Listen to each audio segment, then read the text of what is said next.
Buenos días. Gracias por estar aquí. Es un privilegio como subdirectora general de Prevención, Calidad y Comunicación organizar y dirigir un encuentro como este. Esta vez hablando de prevención en clave de género. El tercer encuentro nacional de seguridad y salud. Como ha dicho Carlos, hay muchos motivos por los cuales se puede celebrar un encuentro como el de hoy, pero el primero de todos es por imperativo legal. Además del Real Decreto que él ha comentado, el 860, que obliga a las mutuas efectivamente a integrar la prevención en todas nuestras actividades preventivas, también sabéis que recientemente los cambios en la Ley de Igualdad requiriendo integración en las condiciones de trabajo, en las funciones, en los puestos, en las tareas, en las definiciones de las mismas, es importante y siempre que se haga en clave de género.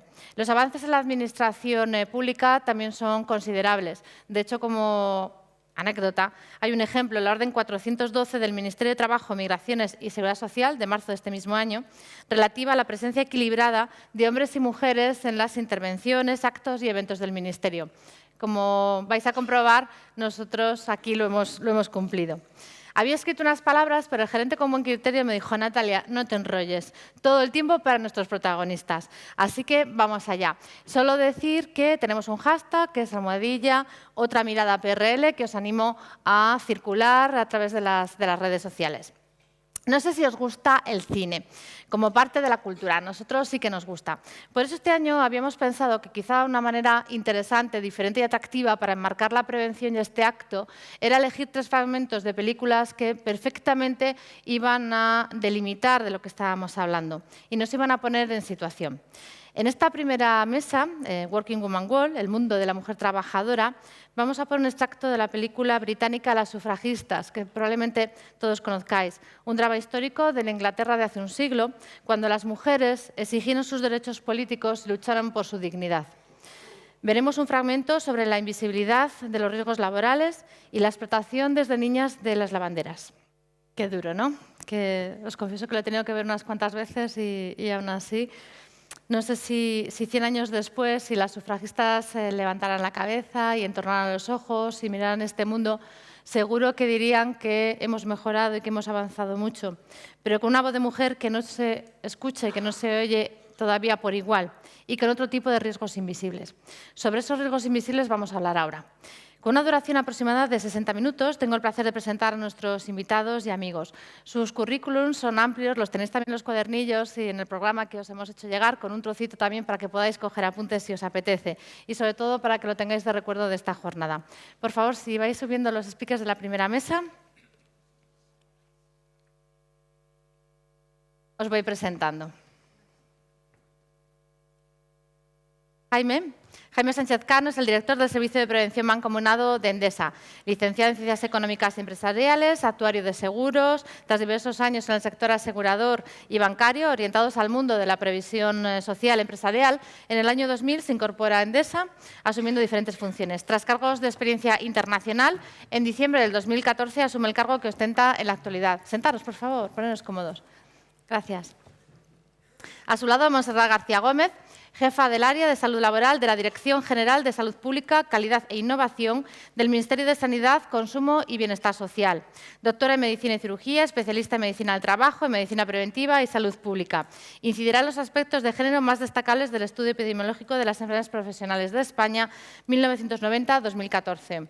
A su lado tenemos a Ana García de la Torre, secretaria confederal de Salud Laboral y Medio Ambiente de la Unión General de Trabajadores, licenciada en Derecho, técnico y editora en Prevención de Riesgos Laborales, ha sido asesora laboral y técnica en prevención en MCA, UGT Madrid y trabajado para diferentes UTEs de Dragados, Ferrovial y Acciona. Nos analizará indicadores de desigualdad y siniestralidad laboral desde la perspectiva de género.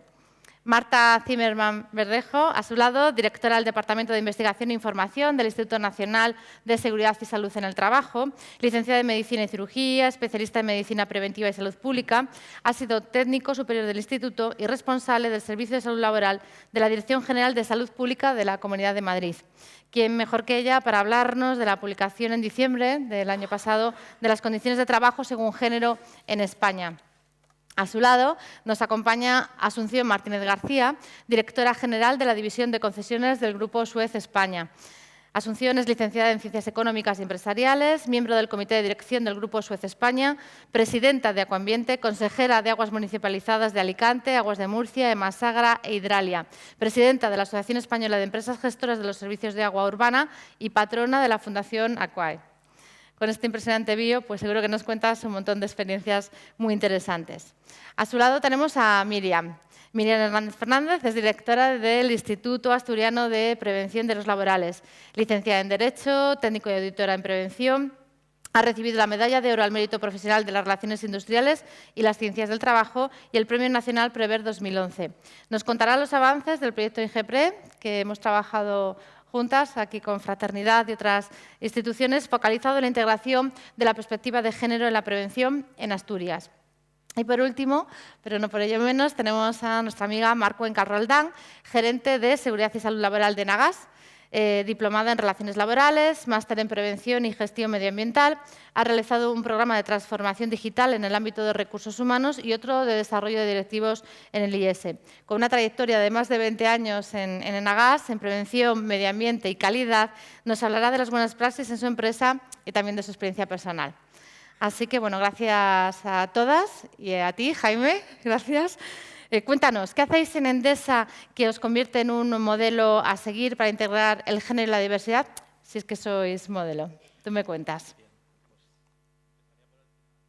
Es que me planteas esta pregunta y a su vez uno piensa, modelo realmente creo que no lo somos, objetivamente, y creo que en el caso que lo fuéramos, el quedarte con el concepto de que ya has conseguido en este terreno algo es quedarte corto. Creo que en el terreno de la diversidad de género y en el terreno de la prevención lo suficiente no lo es. Es decir, cumplir no basta, hay que seguir avanzando.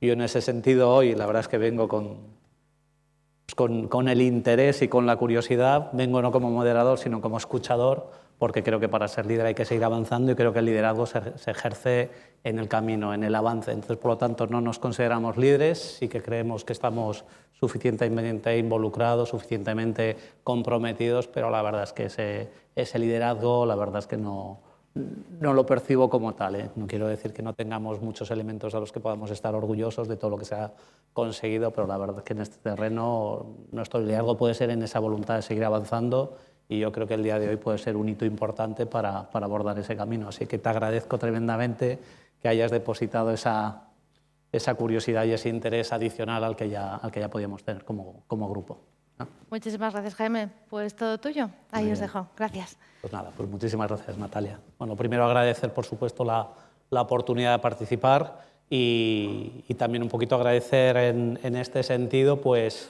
el que se ponga de manifiesto un ámbito en el que efectivamente se ha podido caminar mucho, pero queda mucho más, yo creo, por avanzar.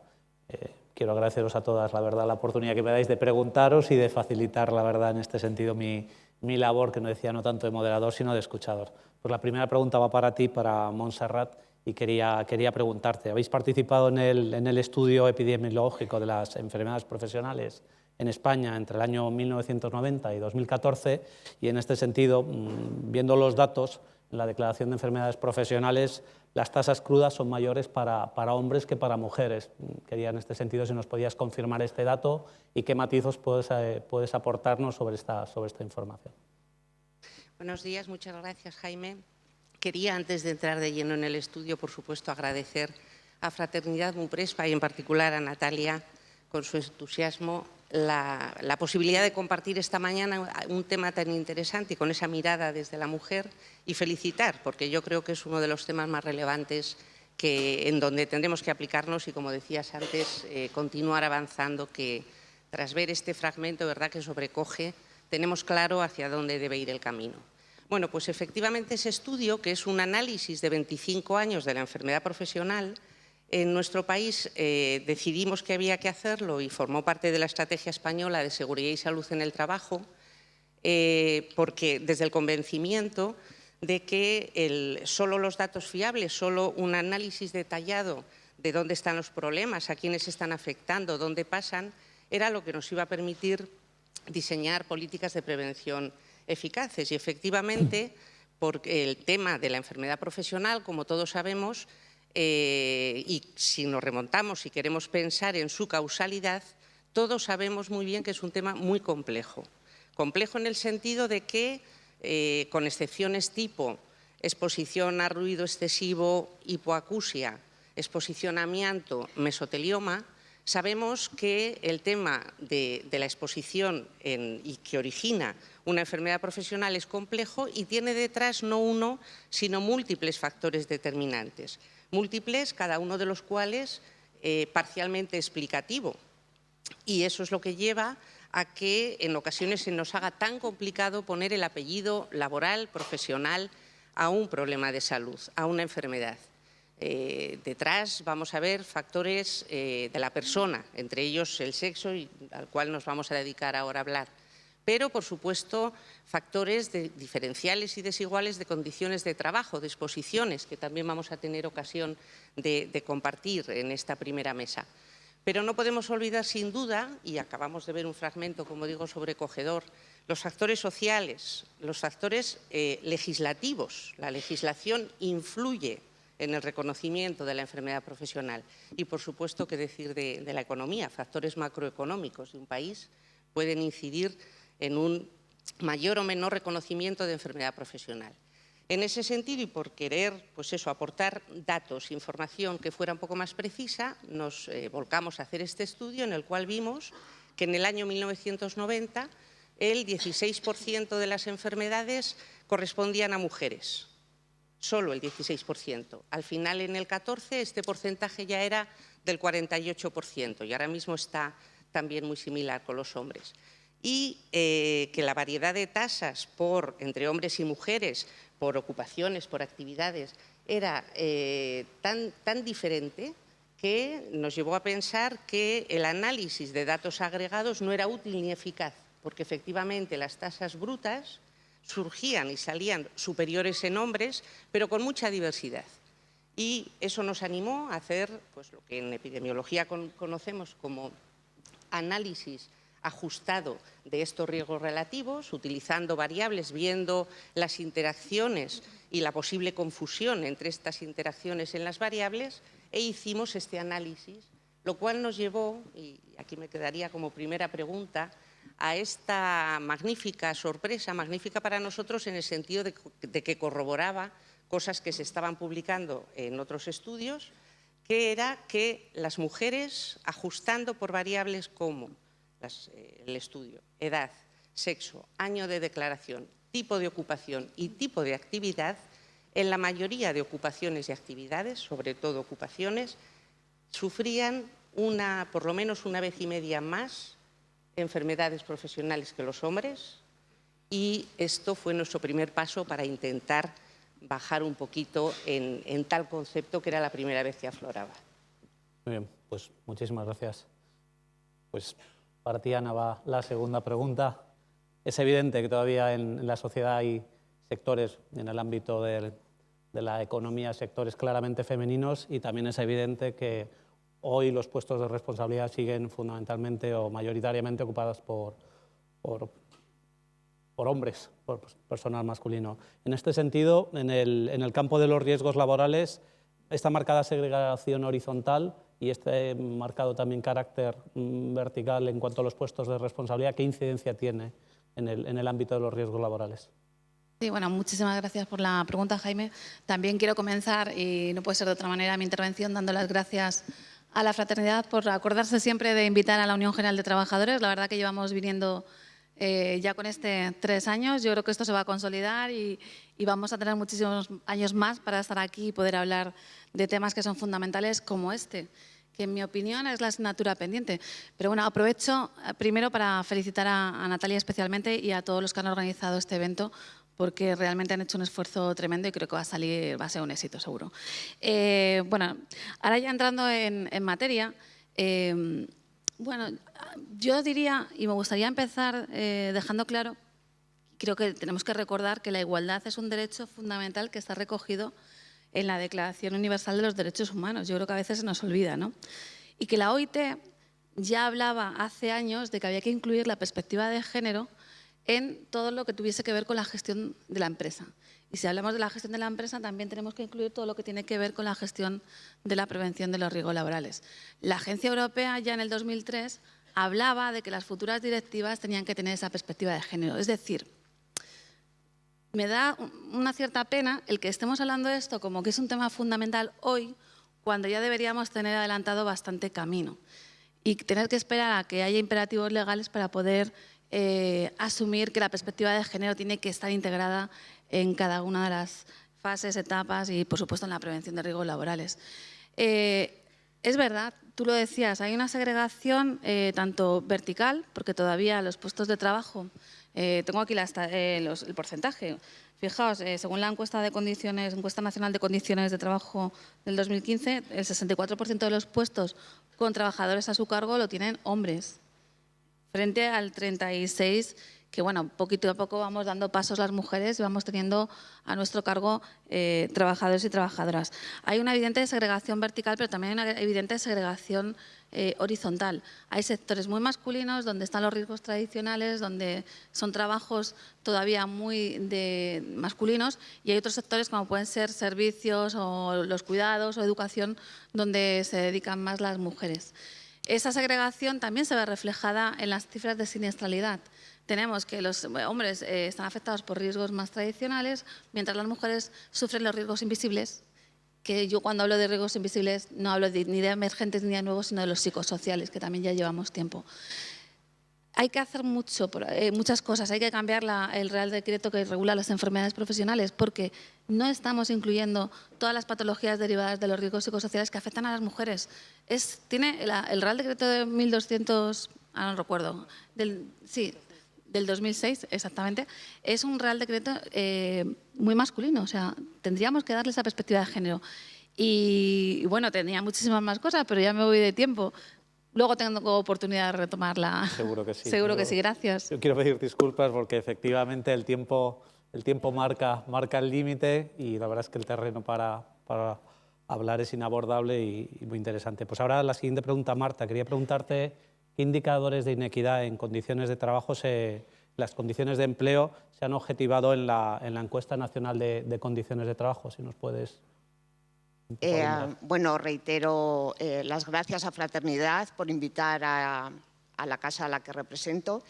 Y bueno, yo antes de hablar de la encuesta quería hablar de la otra gran encuesta, que es la EPA, que da indicadores muy relevantes. Y me voy a remontar a la EPA de aquel año, el año en el que se hizo el trabajo de campo de la encuesta. Y volviendo un poquito a estos indicadores de feminización o masculinización de actividades económicas, a mí me parece este dato muy relevante. En España la actividad más feminizada es servicios sociales, más que sanidad, y en servicios sociales tenemos un problema. Y luego en industria, la actividad industrial más feminizada es la industria textil. Pero tampoco tenemos que perder de vista las actividades masculinizadas, como es, por ejemplo, la fabricación de madera, o sea, la fabricación de muebles o industria de la madera. ¿Por qué? Porque allí hay mujeres en una actividad muy masculinizada que comparten tareas y ocupaciones con sus compañeros. Y posiblemente en estos lugares las condiciones de trabajo, la maquinaria, los equipos de trabajo estén más pensados en ellos que en ellas. Esto por una parte. Otro indicador que da la EPA muy relevante es el tipo de jornada. La jornada a tiempo completo, a tiempo parcial. Las mujeres, la jornada a tiempo parcial, pues sería un 25% aproximadamente de las mujeres quien tiene este tipo de jornada, frente al 9% que se observa en los hombres. Pero aún es mucho más interesante el motivo de esta jornada a tiempo parcial. En ambos sexos predomina el motivo de no haber encontrado otra opción mejor. Sin embargo, en las mujeres, en comparación con el hombre, lo que aumenta muchísimo como motivo de elegir este tipo de jornada es la conciliación. Es decir, la conciliación parece que es una materia más femenina que masculina. Y bueno, en la encuesta de condiciones de trabajo se corroboran toda esta información que proporciona la gran encuesta que es la EPA y proporciona otros indicadores de empleo también muy relevantes como es la brecha salarial. existe la tendencia de interpretar la información en datos crudos, es decir, cómo es el salario medio en mujeres, cómo es el salario medio en hombres, y de ahí inferir una conclusión. Y yo siempre digo, como hacemos los epidemiólogos, que con los datos crudos hay que tener mucho cuidado y lo que hay que hacer es analizarlo de forma muy pormenorizada.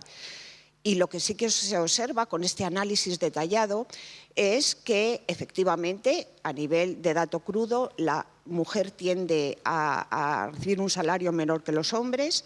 Tanto en hombres como en mujeres, naturalmente, el salario se va incrementando según aumenta la edad.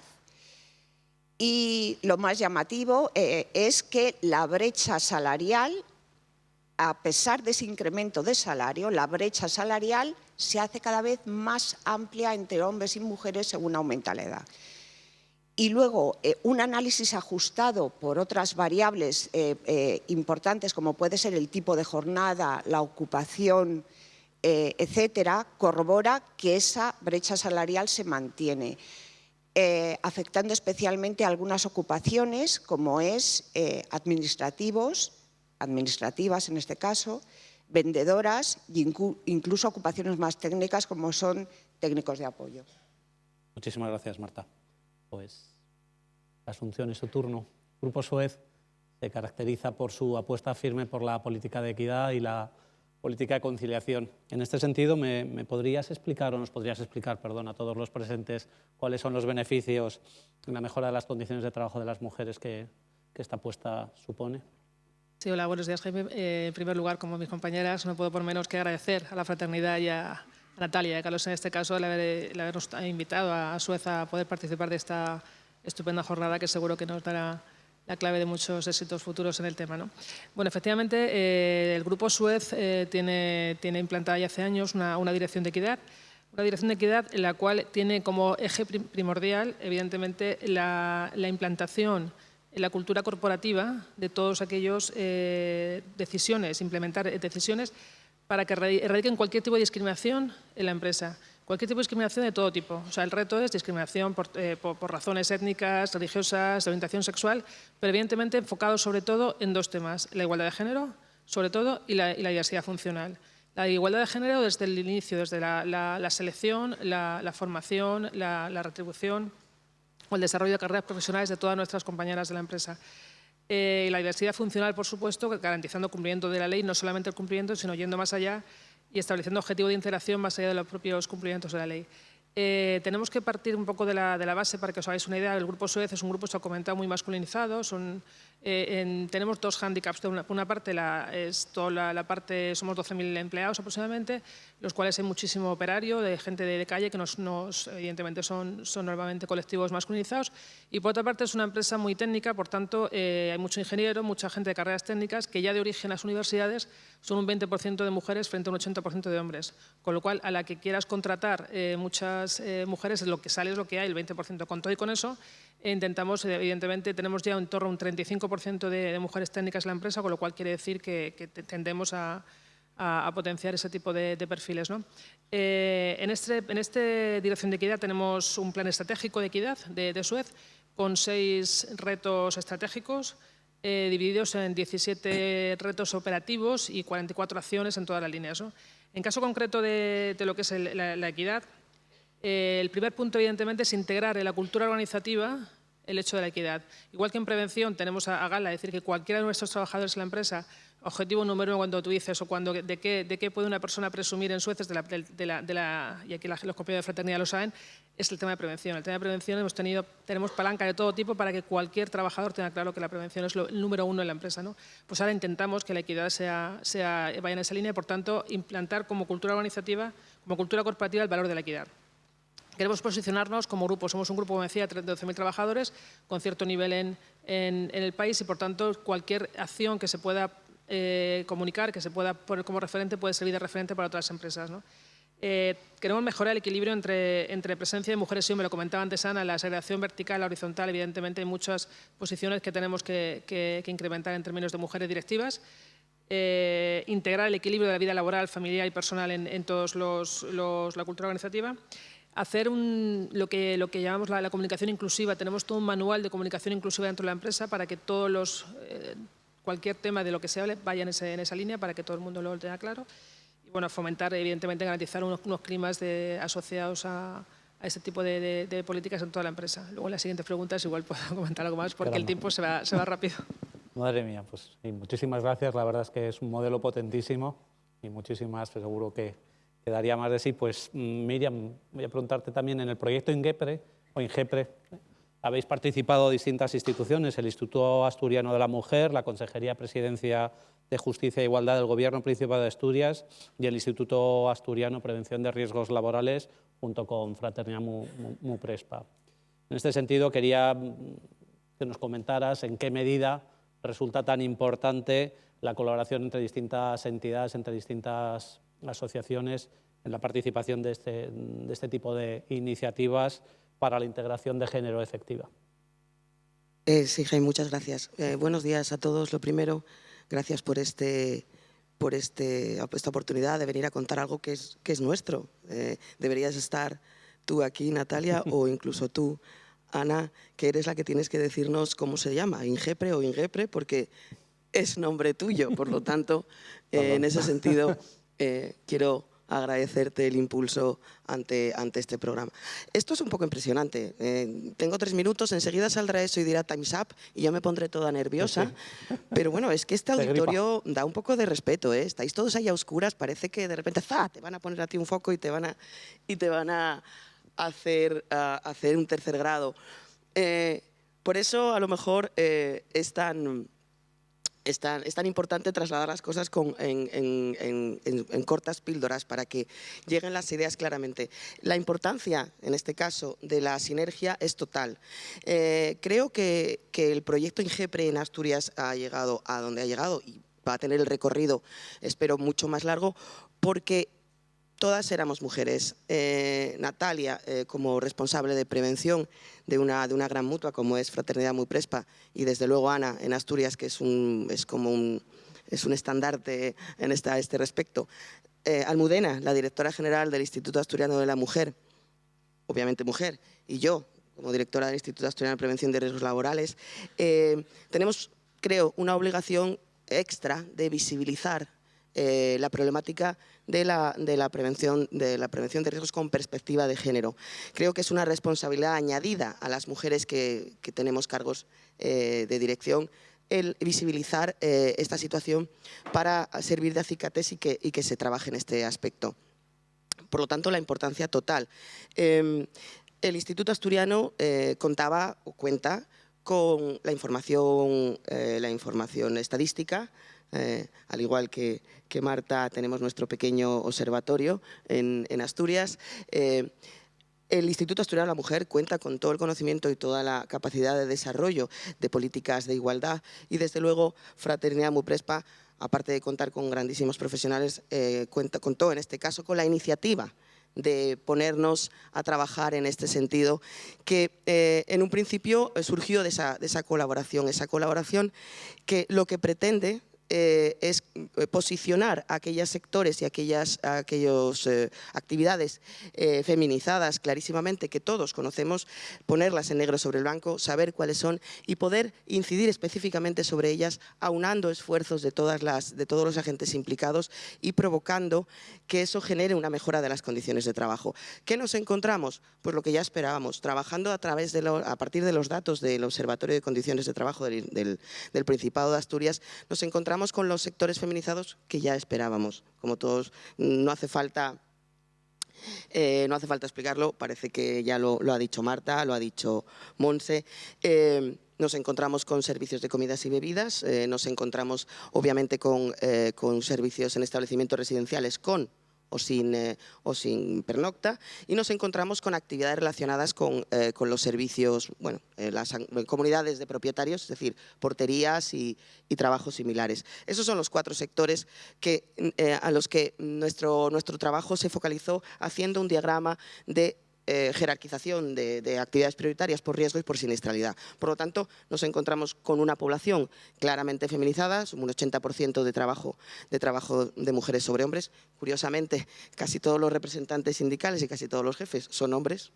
Para una población del 80% de mujeres, bueno, eso también lo tendríamos que hablar en este y en otros foros, y unas enfermedades y unas lesiones y unas patologías relacionadas con el trabajo también muy claras. Encontrando el foco, tenemos que diseñar, y es en lo que hemos trabajado y estamos trabajando en diseñar los mecanismos y las herramientas de actuación para la mejora de esas condiciones de trabajo, que igual lo puedo hacer en la siguiente vuelta porque me ha salido el Time's Up y entonces no quiero seguir presionándome hasta que me salte un muelle y me ponga más nerviosa todavía. Nada. Así que voy a dar el micro a mi Amar. compañera para que podamos seguir con la rueda. Muchísimas Muchas gracias por la disciplina respecto de los tiempos. Pasa que yo creo que nos vamos a quedar en todos los casos con ganas de más. Bien, Mar, pues quería preguntarte, en el servicio de prevención en Enagas, ¿con qué retos os habéis encontrado y entiendo os seguís encontrando para integrar la perspectiva de género en la prevención de riesgos laborales? Bueno, lo primero, dar gracias a Fraternidad por habernos dado esta oportunidad de estar aquí con todos vosotros. Y para empezar, el primer reto fue entenderlo y hacerlo entender, ¿no? Porque sí teníamos muy claro escenarios de embarazo, trabajador sensible, pero había otros escenarios que sí teníamos identificados, pero no sabíamos muy bien cómo abordar, ¿no? Para esto yo creo que nos sirvió de mucho el disponer de un plan de igualdad, los acuerdos que tenemos con el Ministerio, que nos ayudó tanto a poder canalizar los canales de comunicación, tanto del plan de prevención como del plan de igualdad, pudiendo llegar a cosas tan importantes o temas tan importantes como puede ser el acoso o la violencia de género.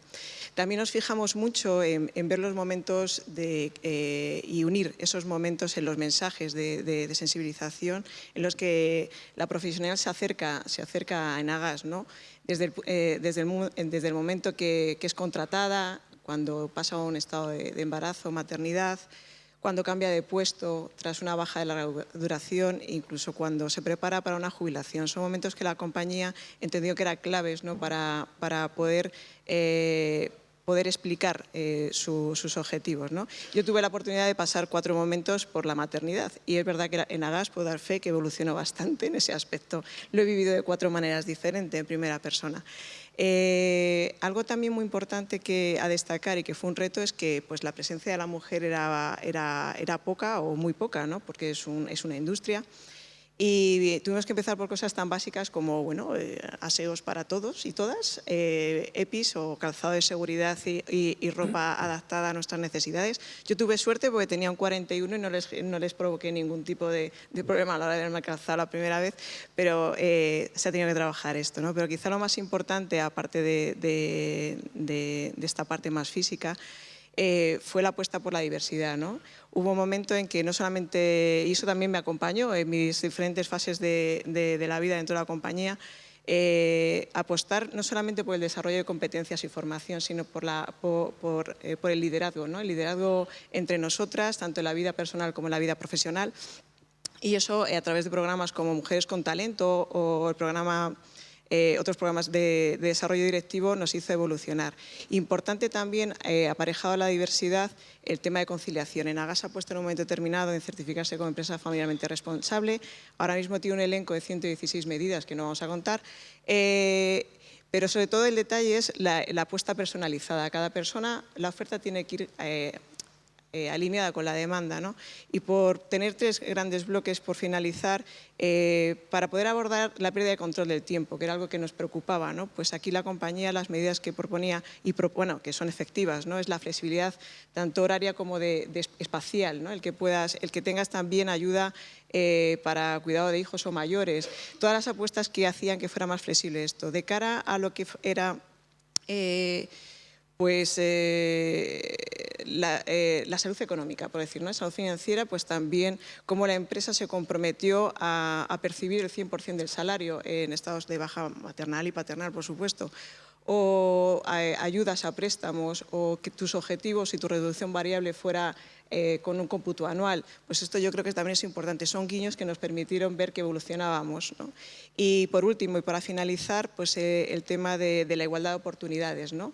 Enagas apostó por tener un 35% de técnicos y un 30% de directivos. Vamos por ese camino a punto de alcanzar y eso es necesario de cara a lo que es la propia contratación, el momento de que entran las personas y también para la promoción.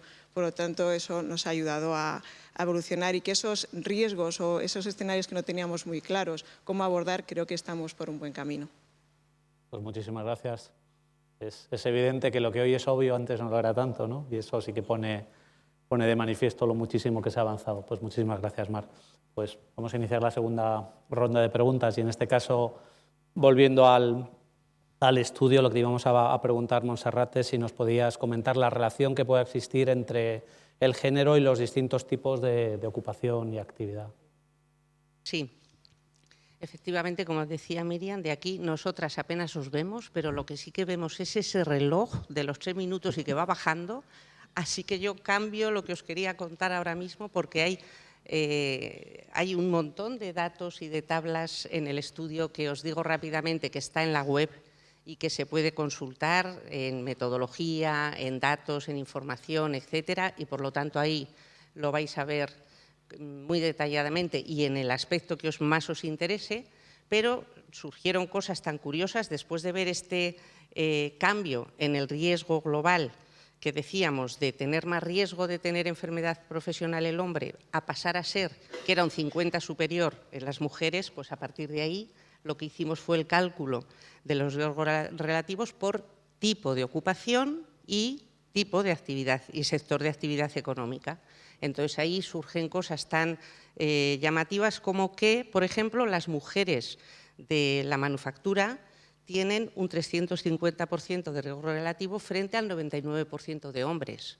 Las mujeres en comercio y hostelería igual, ya han sido citados, sanidad, servicios sociales, en fin. El estudio, como os digo, contiene las tablas, los datos precisos y para lo que sea de interés a cada uno en su sector, por su actividad, pues puede entrar a la web del Ministerio y consultarlo y así no consumimos los 3 minutos porque antes creo además que me he pasado.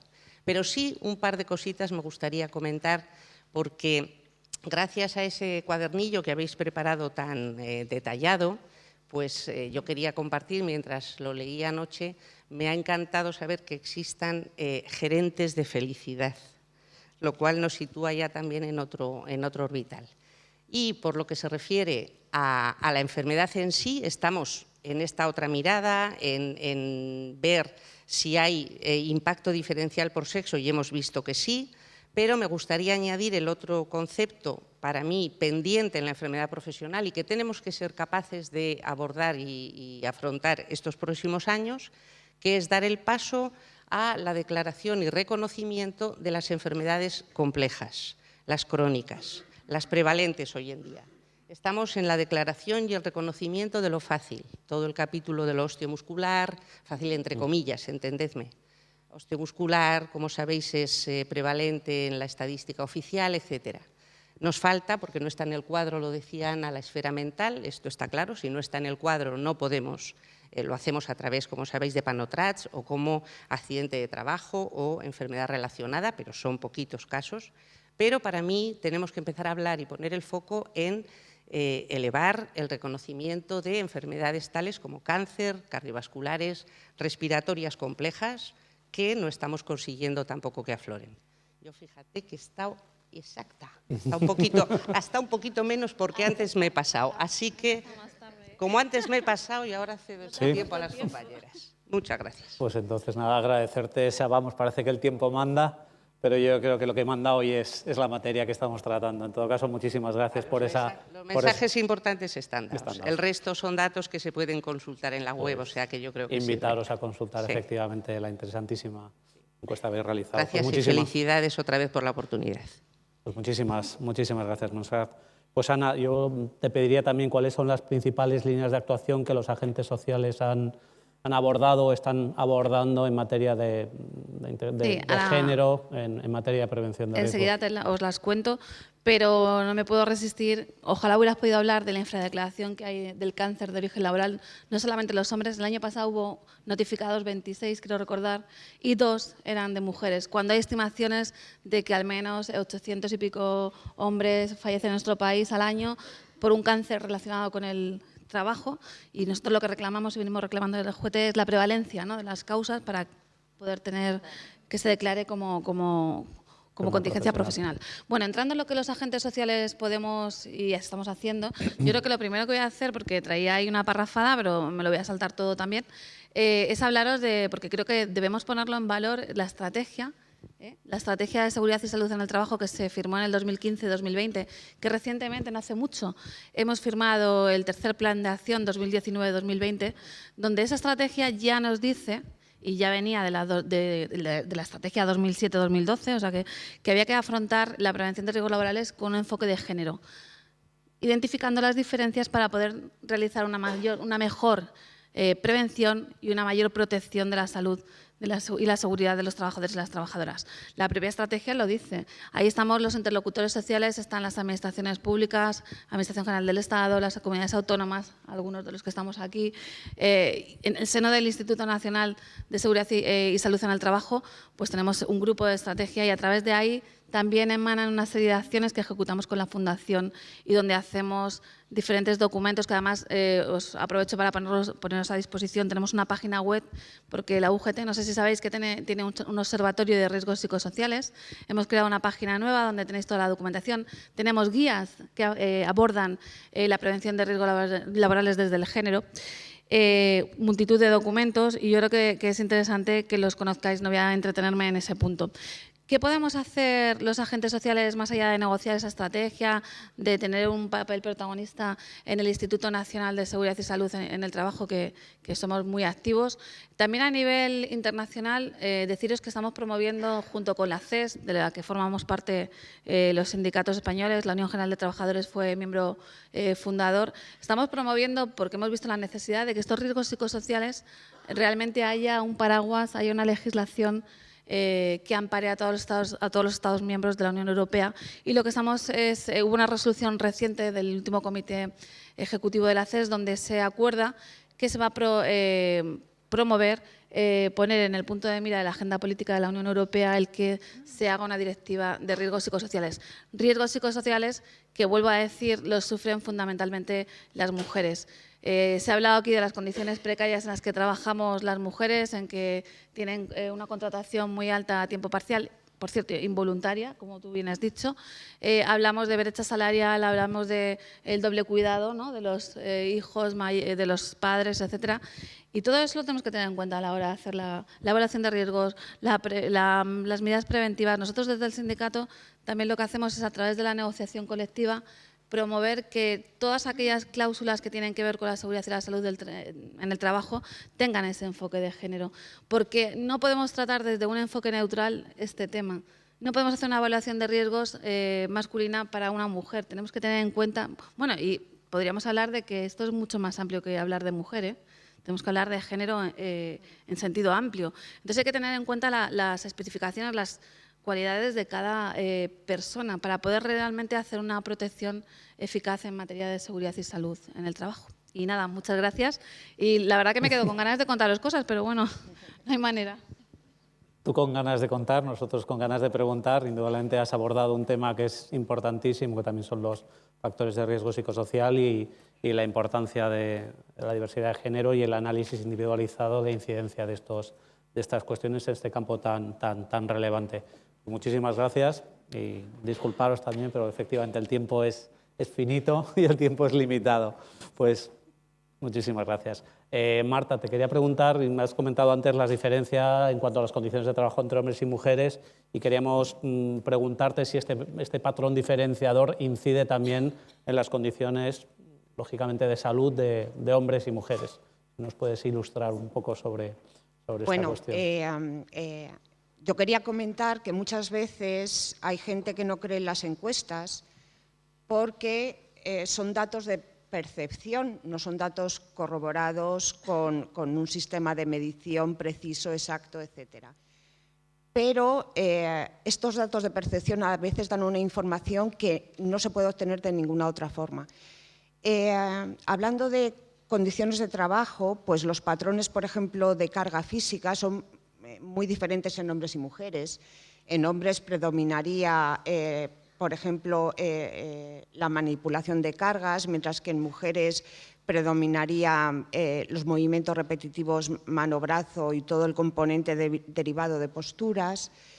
En relación a carga mental, también los indicadores son más evidentes en mujeres, tareas repetitivas y de corta duración, gran cantidad de trabajo, trabajar con plazos muy cortos.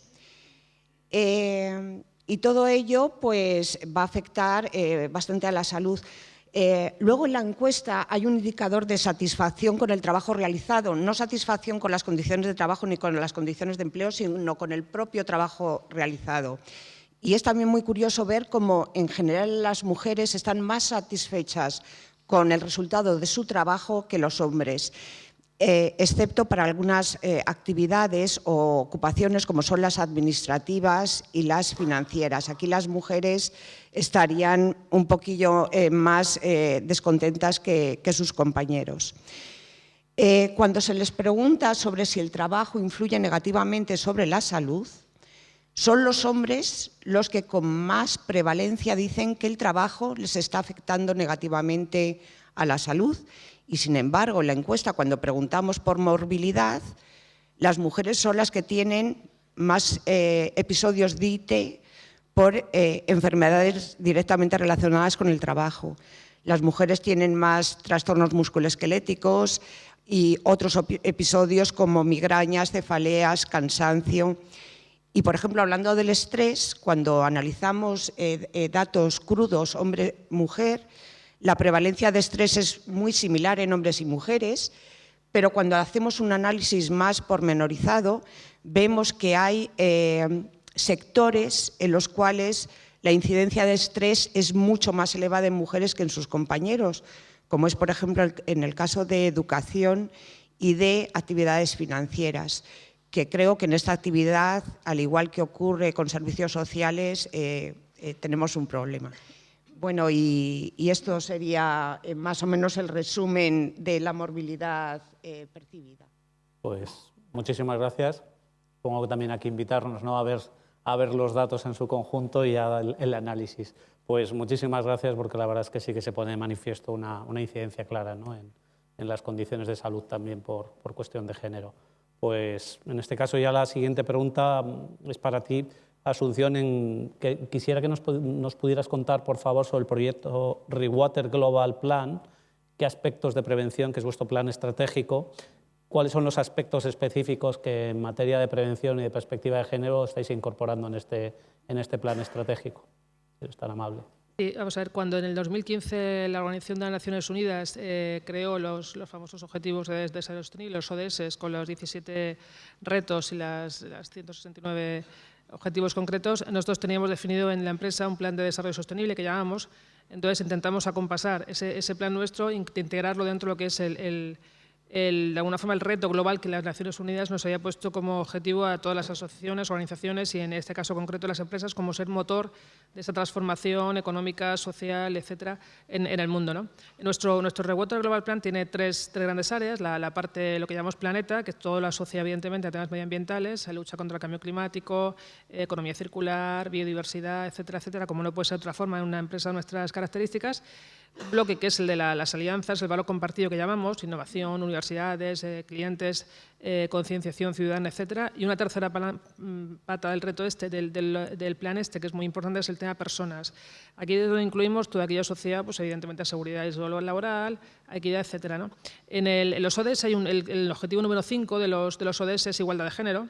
En nuestro plan de desarrollo sostenible, nuestro ReWater Global Plan, que llevamos ahora nosotros, teníamos el compromiso número 7, que es el de crear políticas de igualdad, de alguna forma, de igualdad de oportunidades, creando espacios y entornos inclusivos y diversos. O sea, va más allá que solamente la igualdad de género, ¿no?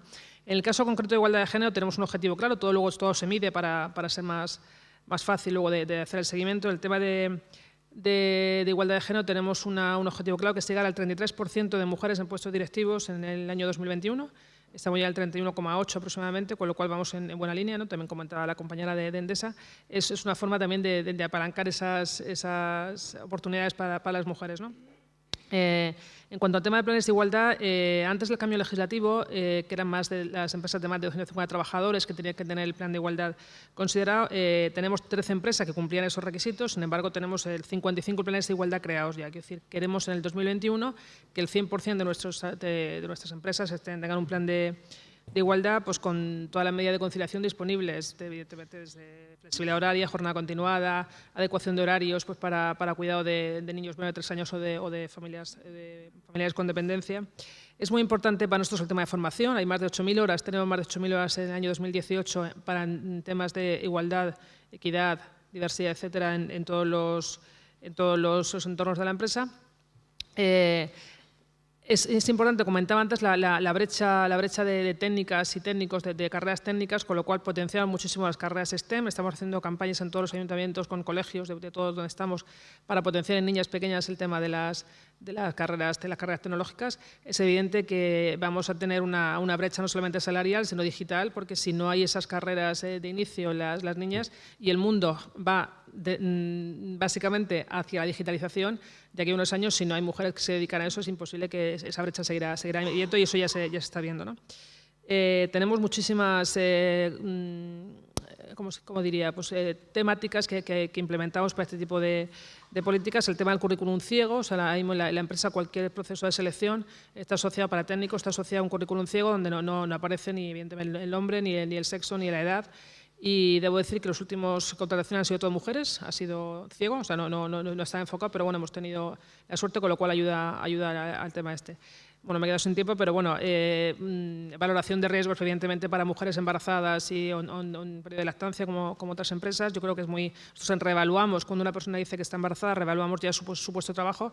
Todas aquellas que trabajan en redes, por ejemplo, laboratorios, son depuradoras, pues evidentemente no pueden estar en contacto ni con temas biológicos, ni con temas de ruidos, vibraciones, espacios confinados, por supuesto, con lo cual se reevalúa el puesto, se le cambia la posición, o en caso extremo que no haya posibilidad, pues se le tramite una baja durante el periodo de embarazo por lo que es el riesgo asociado, ¿no? Y bueno, muchas medidas más que evidentemente están incluidas en esos 10 objetivos y 160 actividades que tenemos asociadas. Pues muchísimas gracias. Está claro que es un plan ambicioso, pero hay que ser ambicioso para hacerlo posible, ¿no? En ese sentido, pues nada, felicitaros. Y pues nada, ahora a continuación te quería preguntar a ti, Miriam, en la encuesta que habéis realizado a distintas empresas asturianas con la ayuda de FADE, de OTEA, de ERA y de ASETEP, un poquito para detectar cuál es la situación preventiva en materia de diversidad de género, cuáles son las principales cuestiones que os han llamado la atención, cuáles son las principales conclusiones que habéis alcanzado. Bueno, la metodología utilizada para el desarrollo de los trabajos de campo fue la constitución de un grupo de trabajo en el que formaba parte tanto Frater como el Instituto Asturiano de Prevención de Riesgos, el Instituto de la Mujer, la Asociación Asturiana de Técnicos de Prevención, con las chicas, las mujeres que me parece que están ahora en gestión y dirección de la asociación, y desde luego tratamos de trasladar la necesidad de colaboración a entidades que por la detección de las actividades realizadas eran imprescindibles, como es el caso de la Federación Asturiana de Empresarios en su rama de turismo, OTEA, su rama de hostelería y turismo, y en cuanto a la rama sociosanitaria, el trabajo que aglutina el ERA, el ente de establecimientos residenciales de ancianos público de Asturias, pues eran unos colaboradores absolutamente necesarios para el desarrollo de esta metodología, la primera parte de esta metodología, que era captar la situación real por parte de las empresas asturianas. Bueno, antes de hablar de lo que hemos encontrado, quisiera darle el valor que merece al grupo de trabajo de la metodología, tanto a las personas trabajadoras del Instituto de Prevención, como el del Instituto de la Mujer, como desde luego de Frater y de los otros colaboradores. Y no quiero dejar pasar la oportunidad de recordar y hacer una mención especial a una persona, a Sol Luzán, que hemos tenido la desgracia de perderla la semana pasada. Una mujer comprometida, feminista, preocupada por las condiciones de trabajo y por la mejora diaria, y que, bueno, desgraciadamente, de una forma sorpresiva y absolutamente fuera de tiempo y modo, ha tenido que dejarnos. Bien, lo primero que detectamos es un problema enorme para acceder a las empresas. Ha habido un trabajo ingente de campo que ha llevado no solamente a elaborar los cuestionarios de toma de información de una forma, de todas las formas posibles, digital, personal, telefónico, por correo electrónico, obviamente respetando todos los estándares de protección de datos y de información, pero ha sido un trabajo ímprobo que nos ha llevado mucho más tiempo del que teníamos pensado, por la escasa respuesta ante la participación en el proyecto. Finalmente se consiguieron 66 ítems completos, entrevistas completas, que arrojan una situación verdaderamente desalentadora, en el sentido que, bueno, aunque lo esperes un poco, aunque ya sabes en qué ámbito y en qué aspectos te estás moviendo, pues siempre esperas que las cosas no sean tan dramáticas como tú te imaginas, ¿no? Y lo primero que se detecta es una necesidad enorme de formación y de integración y de implicación, tanto de empresas como de organizaciones, como de personas trabajadoras, en los dos ámbitos, tanto en el ámbito de las políticas de igualdad como en el ámbito de las políticas de prevención de riesgos con perspectiva de género. Desconocimiento prácticamente total de las diferencias entre unos y otros. Ahí se dio por llamar el confusionario, porque nos encontramos con situaciones clarísimas de desconocimiento entre la distinción entre lo que es un plan de igualdad y las políticas de conciliación, que son normativa de obligado cumplimiento. En cuanto, por otro lado, la identificación de las políticas de prevención con perspectiva de género, la identificación únicamente con las situaciones de maternidad y lactancia de las mujeres. Es decir, ha sido pues un poco desolador, pero eso nos empuja a pensar que es absolutamente necesario este tipo de proyectos y otros parecidos para ver que falta muchísimo camino por recorrer. Lo preocupante no solamente que pues quizá no se cumplan con los planes de igualdad de una empresa, sino que quizá ni siquiera tienen la conciencia de la necesidad de realizar unas políticas identificando a las personas trabajadoras en su realidad completa, fisiológica, psicológica y desde luego independiente de unas de otras. Y precisamente en ese sentido creo que falta mucha concienciación de la integración de esa necesidad. Sigue habiendo muchísimas manifestaciones en contra de reuniones como la que estamos aquí hoy. Es decir, te invito a una jornada de perspectiva de género en el trabajo. No lo digo por esta, lo digo por una que me ha sucedido hace breve tiempo. Se lo trasladas a una persona, a un hombre cultivado, culto, moderno, integrado, y te dice, bueno, pues cuando hagas una para hombres ya iré. Dices, ¿cuánto falta por caminar? Somos la mitad de la población trabajadora del mundo, o deberíamos serlo. Debemos ser objeto de la mitad del trabajo preventivo de una organización y debemos ser objeto de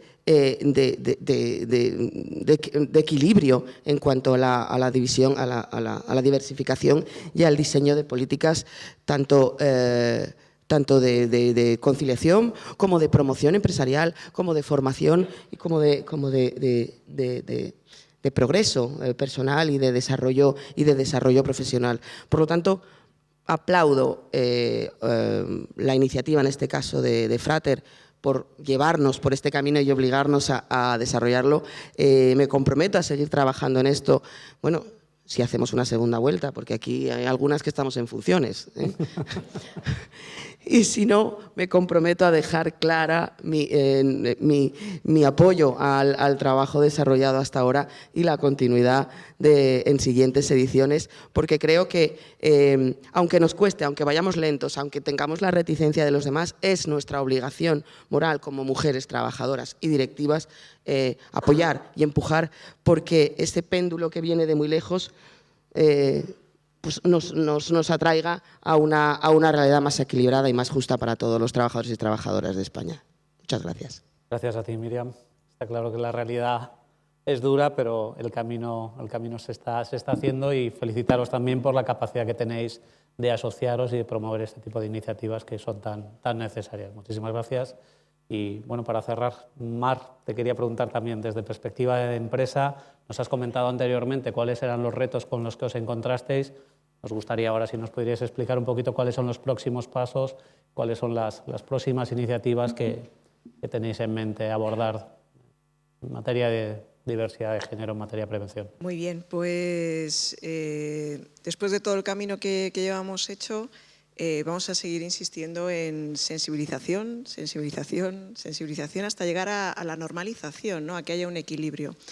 Tenemos que seguir trabajando en que pues, todas esas medidas que poco a poco hemos ido implementando se integren de forma eficiente dentro de la organización a cada una de las personas y durante todo el ciclo de la vida del profesional, ¿no? que es muy importante, ¿no?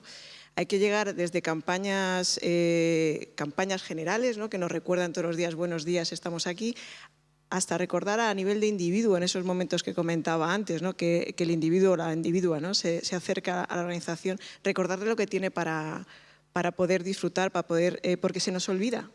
Se nos olvida lo que tenemos muchas veces y tenemos que hacer un gran esfuerzo en las empresas por recordarlo a las personas que componen nuestra compañía. Por otro lado, yo creo que tenemos que trabajar más en esa brecha de salud, ¿no? El concepto de autocuidado es muy relevante. Antes hablaba de liderazgo, pues también de autocuidado, ¿no? Nos vamos más mayores, pero dicen que más malitas, ¿no? Entonces, pues yo creo que es fundamental trabajar en esa parte de autocuidado. Aquí hemos iniciado un programa el año anterior, como Tu Salud, Tu Mejor Talento, que nos ha ayudado Lourdes Tomás, que creo que está hoy aquí también.